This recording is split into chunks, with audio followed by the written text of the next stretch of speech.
So my first week in South Korea, I was going to hang out with some friends of mine, and I down at Gangnam-gu, and so I took the subway line down to the Gangnam station, and walking up the stairs was a pack of drunk soldiers, and they threw cups of makgeolli on my shirt, so I was covered in makgeolli. And I had spent my middle school years as a kind of an overweight young kid without any friends, and so I spent my time making sourdough bread with my grandmother. And when I lifted my shirt to smell what they had thrown on me, it smelled just like the sourdough bread, and I fell in love with it. And that's when I knew that this was the stuff for me. Well, so and I had to. That's your first time you had experienced.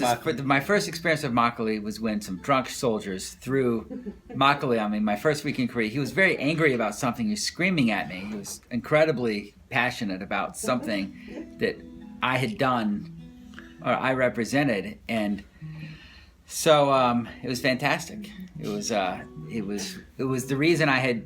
It was what I knew that it was the reason that I started moving around the world and started traveling around, was to find this type of situation. And so yeah, that was my first experience with makgeolli. And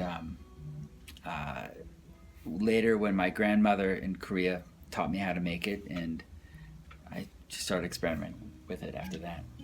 Yeah, well, it was great. That's great, Tim. Thanks for sharing your makgeolli story with us. Oh, my pleasure.